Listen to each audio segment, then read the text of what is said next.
Você como um cara que conhece o Corinthians nesse tempo, qual que é a sua... Eu como torcedor, eu tô desesperado, Vila. E tenho certeza que a rapaziada toda que tá assistindo a gente aqui, ó, o Emerson, Ronaldão Estirbola, um abraço, meu parceiro, tamo junto no churrascão. O Ado, lá dos Estados Unidos, ele tinha um caminhão, agora ele tem uma pizzaria lá em Nebraska, nos Estados Unidos. O Ítalo, o Henrique. Mandar um abraço pro Marcelo Silveira, também da Band, que tá acompanhando a gente. Da hora, rapaziada. Marcelão. Grande Marcelão. Um abraço, Marcelão. Na sua visão de um cara que conhece o Corinthians, esteve dentro dessa gestão, se eu te pergunto, qual é a solução para o Corinthians sair dessa draga que ele está? Por onde o Corinthians teria que começar? O básico do básico do básico. Exatamente o que o Antônio Oliveira falou na coletiva dele. Gente que goste do Corinthians e que esteja lá pelo Corinthians e não para se aproveitar do Corinthians. É exatamente isso. E é tão simples, é tão óbvio, mas é impressionante como é difícil de realizar na prática. Mas assim... falando de gente que não gosta no Corinthians, também passou batido. Nesse período já empossados, você sentiu na pele muita conspiração da oposição? Digo, o pessoal da Renovação e Transparência, chegou para vocês alguma coisa assim, pô, olha, não deu certo isso aqui porque os caras articularam assim? Sim, mas Cascão... Alguém imagina um cenário diferente? É que se a gente tá falando se o cara é corintiano, né? Entendeu? Mas, cara, assim, não é porque ele é corintiano que ele tem que concordar com tudo que você faz. Às vezes, na verdade dele, o comportamento seria diferente. Entendeu? A gente não pode achar que todo mundo que pensa diferente da gente está errado. Né? Agora, a forma como você expõe isso, como você age, aí sim. Né? Eu digo assim, porque no caso, aí é uma coisa que ficou nítida, né?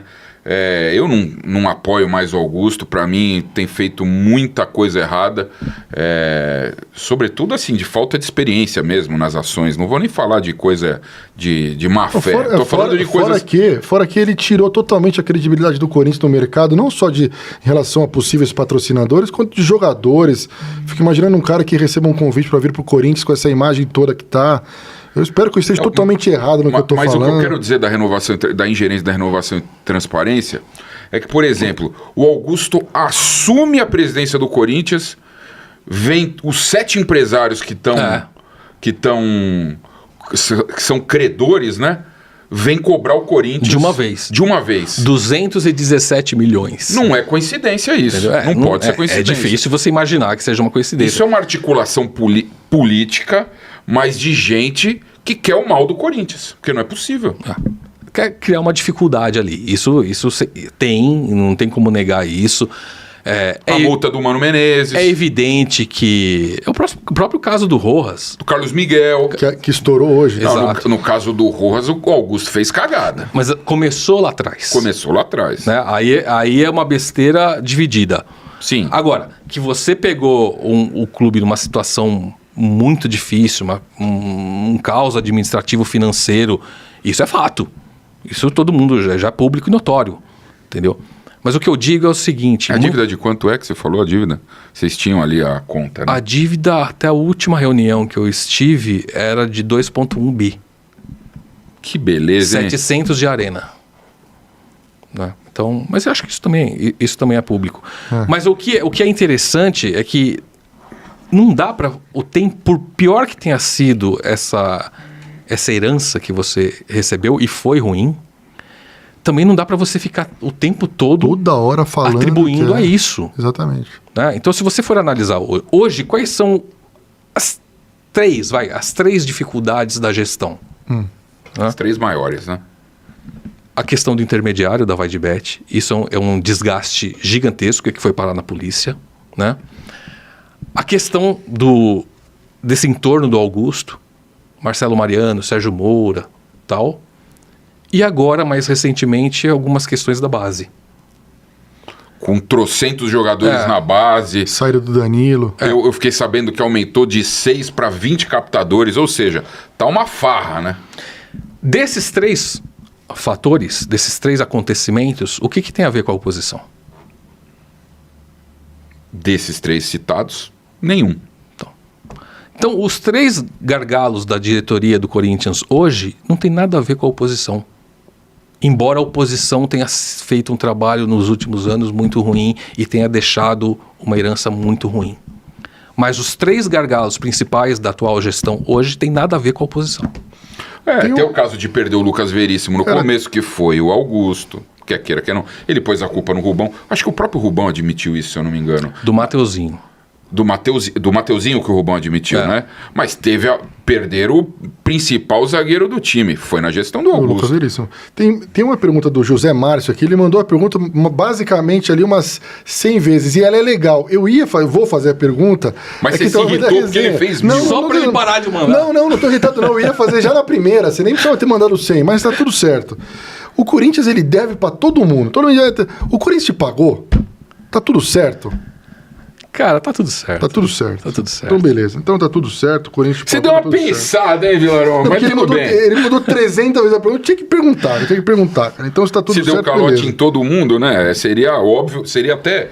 Não seria óbvio, vai. Seria, se eu falar óbvio, eu vou estar sendo leviano, mas seria natural no cenário não te pagar. Mas você tá falando que tá pagando. Vou acreditar na sua palavra, Wagner Vilaron, tá tudo certo. O Corinthians hoje, Cascão, é inevitável a gente não falar disso, né? O Corinthians hoje passou aí por uma invasão da torcida do Corinthians no CT, depois invasão da torcida do Corinthians até o Parque São Jorge, foi buscar o Augusto Melo lá na diretoria. Relatos que eu recebi de que eles entraram quebrando tudo, foram buscar diretamente o Augusto Melo na sala da presidência, quebraram um vidro no andar é quarto andar que fica a presidência? Quinto andar. Quebraram Quarto andar é o financeiro, né? Quebraram um vidro lá no quinto andar, depois a polícia chegou. E a gente tem aquela cena, Cascão, constrangedora.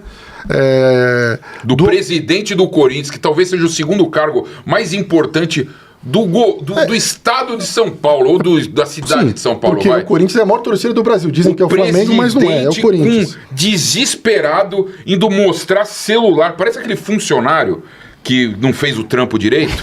E foi o que? Eu fiz isso aqui. Cara, constrangedor. Eu fiquei com vergonha alheia do presidente do Corinthians por ter feito isso. Como é que você viu, Vilarão, você imaginando, como é que você viu tudo isso que aconteceu hoje lá no Corinthians? É o começo do final do Augusto, porque a gente imagina assim, os caras não foram lá só trocar uma ideia com o Augusto Melo para dizer, presidente, você faz isso, faz aquilo. Acho que tem um relato, não sei se é da Marília Ruiz.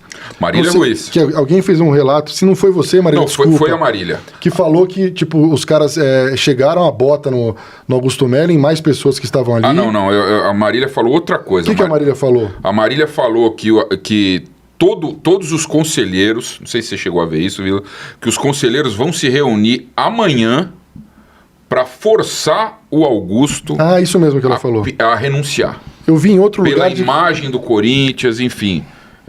Então isso vai acontecer amanhã, foi uma informação da Marília Ruiz. E eu vi em outro lugar de que os Gaviões teriam chegado ali no Augusto Melo, quem mais estava ali, e falado de forma mais áspera, e que o Augusto teria pedido, não vamos fazer nenhum boletim de ocorrência, não vamos fazer nada, vamos tentar resolver aqui. Como é que você viu todo esse rolo do Coringão hoje, Vila? Cara, eu tenho visto tudo isso, que não é só hoje, né? Se você for pegar a semana, né? Sei lá desde quando. Mas essa semana, por exemplo, você teve terça-feira... Cara, desde que você saiu. Mas é verdade. Porque eu não lembro assim, você saiu cedo. Até a tua saída... Não, o Veríssimo foi, você tava lá. O Veríssimo ainda. Foi logo no comecinho, antes da estreia do Paulista. Ali já. Mas aí tudo bem, os caras estavam articulando, pá. Teve uma paciênciazinha. Mas depois da tua saída, que você foi o primeiro a sair, aí começou uma sequência que virou uma bola de neve. E mesmo o Veríssimo, cara, depois ainda falaram, foi um problema, foi feita a comunicação do caso Veríssimo, não foi feita corretamente. Cara... Colocaram a culpa em você. A comunicação foi feita com o jurídico, foi feita com o presidente, foi feita com o departamento de futebol.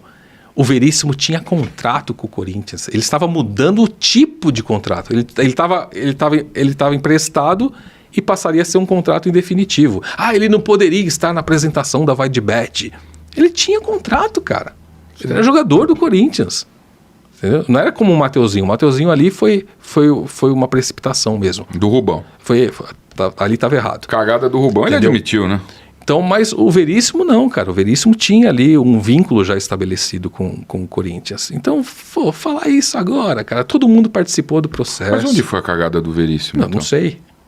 As pessoas só soltam assim para tentar te difamar, para tentar te atingir. Aquilo que eu falei, cara, supera, segue em frente. Você tem outros problemas para resolver. Mas você estava falando de outra Mas coisa. hoje, o que aconteceu hoje? Eu estava falando da semana, né? Isso. Pô, terça-feira você tem aquele depoimento do Cassundé que, meu Deus do céu, que às vezes você fala assim, cara, exercer aquele direito de permanecer calado às vezes é melhor do que falar. Né? É de uma ofensa à inteligência alheia absurda. Aí chega na quarta-feira, tem aquele jogo. Sim, porra, horrível. Né? Aí hoje, esse episódio, ou seja, cara, é uma sequência que... E não é essa semana, né? É uma sequência de semanas, de meses. Enfim, a gente não tem uma agenda positiva.